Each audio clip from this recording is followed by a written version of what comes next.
तो 16 दिन वो मत लो। कौन सी पुराण में लिखा है? एक बार मुझे वो पुराण जरूर बताना कि 16 दिन ये सामान मत खरीदना, 16 दिन ये चीज मत लेना। क्योंकि शिव महापुराण में और शास्त्रों में वर्णन आता है कि 16 दिन श्राद्ध के हैं, ये पूर्वजों के हैं। आप पूर्वजों का नाम लेकर अपने पितरों का स्मरण कर कर तुम्हारी मर्जी पड़े वो खरीदो, तुम्हारी मर्जी पड़े वो लाओ, पर सबसे पहले उन पूर्वजों को सम्मान पूर्वक वो वस्तु समर्पित कर दो कि आपकी है, आपको संभालना है, आपने दी है, आपके द्वारा आई है। पूर्वज खुश होंगे। तुम्हें बढ़ता हुआ देखकर तो पितर खुद आशीर्वाद देते हैं। कौन माँ होगी जो अपने बच्चे को बद्दुआ देगी? कौन पिता होगा जो अपने बच्चों को बद्दुआ देगा? अगर माता पिता अपने बेटे को गाली भी देते हैं, बद्दुआ भी देते हैं, तो बाद में रोते हैं, आंख में से आंसू निकलती है। एक माँ अपने बेटे को चिल्ला देती है तो बाद में रोती है। अगर माँ अपने बच्चों पर हाथ उठा देती है तो बाद में रोती है। तो क्या मरने के बाद पितर तुमको बद्दुआ देंगे? नहीं, पितर आशीर्वाद देते हैं। बस इतना जरूर कहते हैं कि मैं छोड़ कर गया था रे, मैं तुझे देकर गया था रे, मुझे भूल क्यों गया? तू थोड़ा देता क्यों नहीं है? मेरे को अन्न का भाग देता क्यों नहीं है? बस वो याद करते हैं, वो आपसे मांगने की, क्योंकि आप उसके पुत्र हो, आप उसकी संतान हो, आप उसके वंश के हो, आपसे ललकता है उसको, किसी दूसरे से नहीं।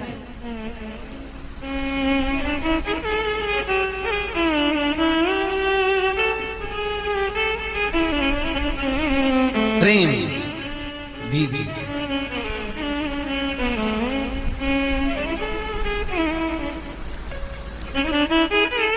भले कोई किस भाव से आए उसका आदर हो,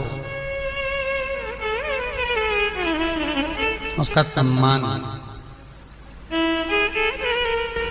कई लोगों का प्रश्न होता है, गुरुजी हम 4 भाइयों का परिवार है, पर पितृ दोष मुझ पर ही क्यों आ रहा है?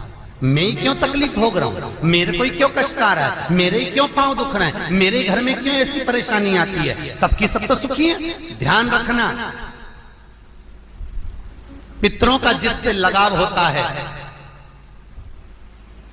और जिसको पितरों ने दिया होता है, पूर्वजों ने दिया होता है, भगवान ने दिया होता है, लालसा उसी से होती है। भीख मांगने वाला, भिक्षा मांगने वाला भिखारी भी होता है, भिक्षुक भी होता है। तो गाड़ी देख लेता है कि 4 व्हीलर गाड़ी से आया है तो सेठ जी 10 रुपया देगा। कोई पैदल जाता है तो भिखारी भी सोचता है बेचारा क्या देगा, उसके पास तो खुद नहीं, पाँव में चप्पल नहीं पहना है, फिर भी हाथ फैला देता है कि दे दे तो ठीक है, नहीं तो कोई गाड़ी वाला तो देगा ना मुझको। उसी तरह घर के पूर्वज, घर के जो आहूत होते हैं, घर के जो पितर होते हैं, घर के जो वासुक होते हैं, घर के जो पूर्वज होते हैं, आशा उसी से लगते हैं जो दे सकता है। जिसके पास है ही नहीं उससे क्या आशा रखें? जिसके पास कुछ है ही नहीं उससे आशा रखना क्या?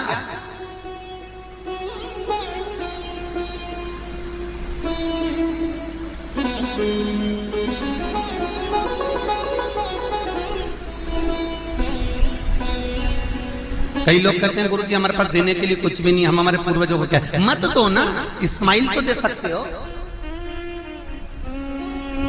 जिस दिन तुम्हारे पूर्वजों का श्राद्ध है, तुम्हारे पास में खिलाने के लिए अन्न नहीं है, तुम्हारे पास देने के लिए दान नहीं है, तुम ब्राह्मण को घर में नहीं बुला सकते, कोरोना महामारी चल रही है, तुम कुछ भी नहीं दे सकते, तुम्हारे पास देने के लिए वस्त्र नहीं, आभूषण नहीं, कुछ भी नहीं, मत दो।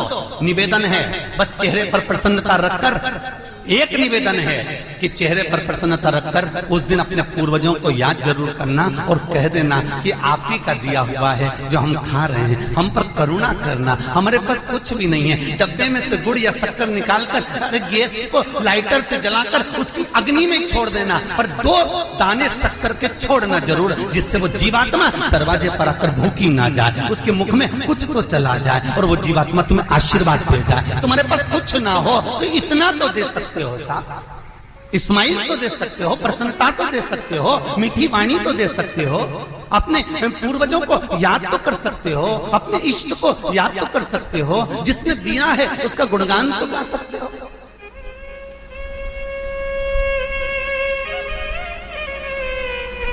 एक नई नवेली दुल्हन को पति ने एक नई नथनी लाके दे दी। कबीरदास जी लिखते हैं, नथनी दी यार ने तो दिया बखान। यार ने केवल एक नथनी लाकर दी है, पति ने केवल एक नथनी लाकर दी है, सोने की बड़ी सुंदर, सबको दिखा रही है, घूंघटे में उघाड़ उघाड़ कर दिखा रही है, मेरे पति ने दी है। झुमका बार बार दिखा रही है, मेरे पति ने दी है, मेरे पति ने दी है। एक नथनी मात्र 2000, 5000, 10,000, 20,000, 25,000, 50,000, 1 लाख, 2 लाख की नथनी पति देता है तो सारे जगत को दिखा देते हो। वो परमात्मा देता है तो किसको क्यों नहीं बोलते कि उसने दिया है, उस पूर्वजों ने दिया है। वो छोड़ कर गए थे तो हम खा रहे हैं, अगर वो छोड़कर नहीं जाते तो रोड पर मिल जाते। लोग कहते हैं हमारी माँ ने हमको क्या दिया, हमारे पिता ने हमको क्या दिया, सब उसको देकर चले गए। भले वो किसी को दे जाएं पर आशीर्वाद लिए बगैर मत जाने देना। भले वो कितना भी पक्षपात करें, भले वो कितनी भी बेईमानी करें, भले वो कितना भी कपट करें, वो सारी जायदाद उठाकर किसी को भी दे दें, पर उन माता पिता का सम्मान जरूर करना, क्योंकि वो मरते मरते आशीर्वाद जरूर दे जाएंगे कि मैंने तुझे कुछ नहीं दिया, ले मैं तुझे आशीर्वाद देता हूँ। और तुम्हें आशीर्वाद मिल गया तो तुम निहाल हो गए। वर चाहिए, आशीर्वाद चाहिए, धन दौलत नहीं।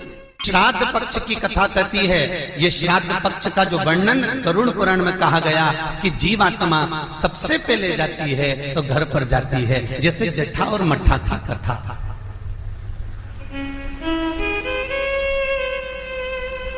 दो भाई हैं, जट्ठा और मट्ठा, दोनों साथ में रहते थे, पर इनकी जो धर्म पत्नियां थीं आपस में कुछ भेदभाव हो गया, दोनों अलग अलग हो गए। जट्ठा बहुत धनपति था, मट्ठा थोड़ा सा गरीब था, दोनों अलग अलग रहे। जट्ठा का बिजनेस अच्छा चलता है, जट्ठा का धन बहुत सारा है, संपदा बहुत सारी है, क्योंकि माता पिता का सारा धन जट्ठा ने अपने कब्जे में रख रखा था। सारे माता पिता की जितनी प्रॉपर्टी थी, जितना वैभव था, जितनी सत्ता थी, जट्ठा ने अपने कब्जे में रख ली थी। और मट्ठा ऐसे ही बेचारा सहज भाव का, भोला भंडारी, सरलता का भाव वाला चल दिया, अपना बोरी बिस्तर उठाया, अपनी पत्नी के साथ, बच्चों के साथ चले गए।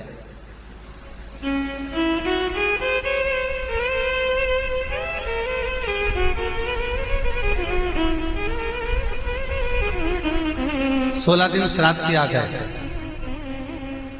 एक दिन जट्ठा की पत्नी बोली, सुनो, इतना सारा गाड़ी बंगला जमीन जायदाद ढेर सारी है, 200 एकड़ जमीन, 200 बीघा जमीन है, 4 ट्रैक्टर हैं, गाड़ी बंगला ढेर सारा है, खूब वैभव बना हुआ है, पर अपन अपने घर में सेठ बनकर रहते हैं, पर दुनिया को क्या मालूम कि अपने पास कितनी दौलत है, कितनी जायदाद है, अपने परिवार वालों को, रिश्तेदारों को, किसको क्या मालूम कि अपने पास में कितनी सत्ता, अपन कितने राशि ठाट में रहते हैं। तो पति बोला क्या करना है? पत्नी बोली एक काम करो, तुम्हारे जो पिताजी मर गए थे उनका श्राद्ध आ रहा है,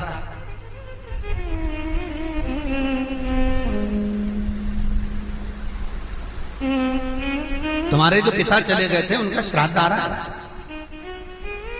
एक काम करो, अपन अपने पिताजी का श्राद्ध रख देते, और श्राद्ध रखेंगे तो मेरे मायके वालों को और आपके पूरे परिवार वालों को, जो आपके रिश्तेदार हैं, मित्र हैं, दोस्त हैं, और मेरे मायके वाले, मेरी सहेलियां, मेरी बेस्ट फ्रेंड, सबको बुला ला,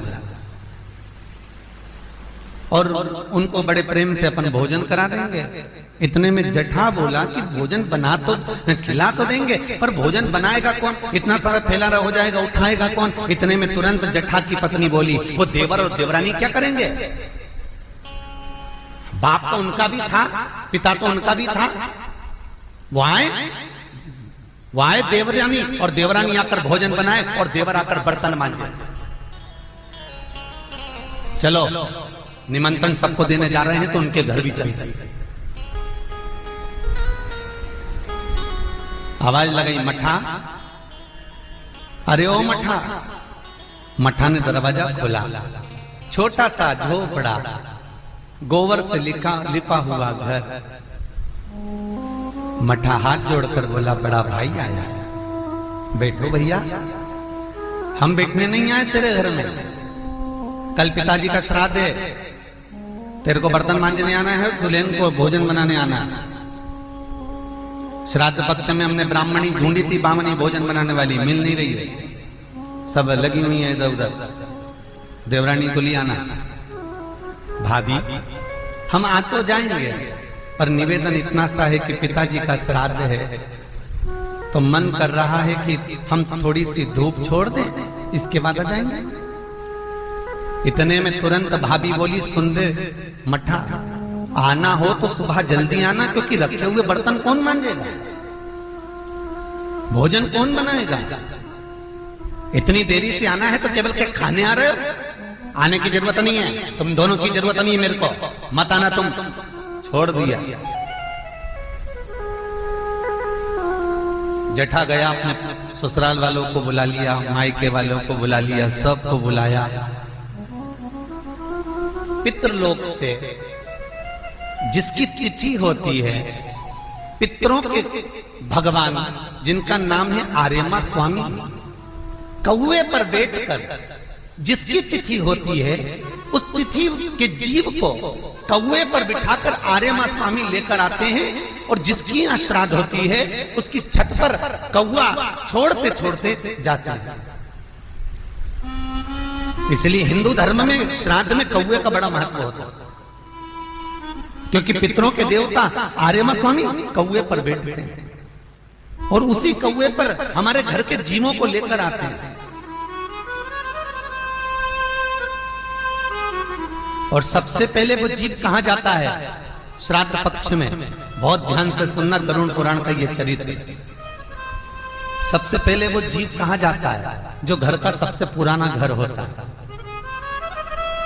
जहां पर घर का बड़ा बेटा रहता हो, जहां पर घर का पुराना मकान हो, पुराना घर हो, वहां वो जीव जाता है। 3 वृक्ष पितरों के तुल्य हैं। पहला पीपल, दूसरा बट वृक्ष, तीसरा बेलपत्र का वृक्ष। बेलपत्र का वृक्ष कभी अनायास श्राद्ध पक्ष में आप कुछ भी ना कर पाए, कुछ भी ना कर सकते हो, तो एक पत्ते के ऊपर कोई सा भी पत्ता ले लो, चाहे पान का ले हो, कोई पीपल का ले हो, कोई भी पत्ते के ऊपर एक पुड़ी, थोड़ा मीठा थोड़ा नमकीन रखकर अपनी कामना कर कर अपने पूर्वजों के लिए इन 3 वृक्ष के नीचे 16 श्राद्ध में किसी भी एक दिन आपको भोजन को रखकर आ जाइए, अपनी कामना कर कर सुख का अनुभव होगा, पितरों को शांति मिलेगी। एक जट्ठा और मट्ठा की कथा हमने पहले कही है, वो भी हमारे पेज पे डली हुई है, आप उस पे से निकाल कर सुनना।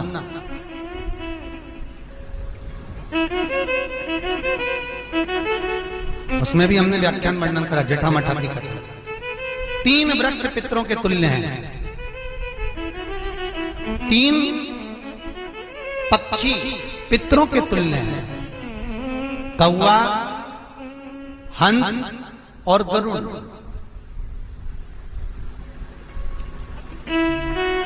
एक कौवा और एक श्वान कुत्ता, ये 2 ऐसे होते हैं जिनको 20 मिनट पहले, आधे घंटे पहले, 1 दिन पहले, 24 घंटे पहले, 48 घंटे पहले क्या होने वाला होता है, कौवे को और श्वान को भान हो जाता है। क्यों? क्योंकि ये यमलोक में जहां यमराज निवास करते हैं, श्वान और कौवा उस स्थान का भाग ग्रहण करते हैं, और इनको ये ज्ञान पूर्व से यमराज से प्राप्त होता रहता है, पूर्ववान होता है, प्राप्त होता रहता है। एक कौवा एक श्वान, कोई घटना घटने वाली होती है तो कुत्ता रोने लगता है, कोई घटना घटने वाली होती है तो कौवा आकर बैठ जाता है, कोई आ रहा है तो कौवा आएगा, कोई भाव सूचक है तो कौवा आकर बैठेगा। दरवाजे पर कैसे, उसका भी भान है, अटारी पर कौवा कहां बैठा है, दरवाजे पर कौवा कहां बैठा है, किस स्थान पर कौवा विराजमान है, उसका भी भाव हमारे शास्त्र में वर्णन है।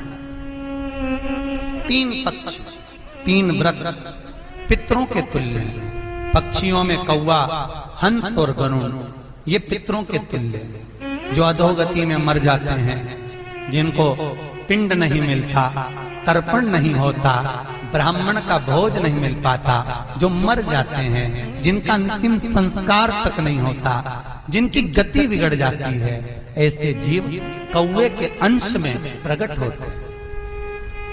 जो पूर्ण फल लेकर जाते हैं, पितृलोक में जगह नहीं होती, बैकुंठ में जगह नहीं होती, कहीं अगर जगह नहीं है देवलोक में, तो इनको कौवे के अंश में, गरुड़ के अंश में या हंस के अंश में डाल दिया जाता है। महाराज फिर अगला वर्णन किया, 3 पशु, कुत्ता, गाय और हाथी, ये पितरों के तुल्य होते हैं। शिव महापुराण की कथा कहती है, अगर श्राद्ध पक्ष में गया नहीं जा सकते तो गाय के मुख में गयासुर ने वर दिया था कि गाय के मुख में अगर कोई गया नहीं आ पाएगा तो गयासुर 16 दिन गाय के मुख में निवास करेगा। और गाय के मुख में श्राद्ध के समय पर अगर कोई रोटी देगा, श्राद्ध के समय पर जो भाग देगा, उसको गया जी में पिंड करने का पुण्य फल प्राप्त होगा। ये गयासुर का वर गौ माता के लिए था। तो गाय के मुख में 16 दिन तक गया क्षेत्र का पिंड का भाग प्राप्त होगा। कुत्ता, गाय और हाथी। स्वान को रोटी क्यों देते हैं? क्योंकि स्वान पितरों को अपना भाग प्रदान कर देता है। स्वान रखता नहीं है, चुका देता। फिर 3 जलचर है महाराज जो पितरों के तुल्य हैं, मछली, कछुआ और नाग। पिंड जो बनाया जाता है वो पानी में दिया जाता है। मछली जिसको पाती है वो पितरों को प्राप्त होता है। कछुआ श्रावण के इस 16 श्राद्ध के अंतर्गत कछुआ यदि आपके दिए हुए भाग को पा लेता है तो वो जीव उसी समय पर तर जाता है। और महाराज नाग, वो भी पितरों के तुल्य माना। इन 3 पितरों के क्रम का वर्णन किया गया है। भगवान शिव ओगड़दानी बट का वृक्ष के रूप में ब्रह्मा को बना देते हैं और शंकर बट की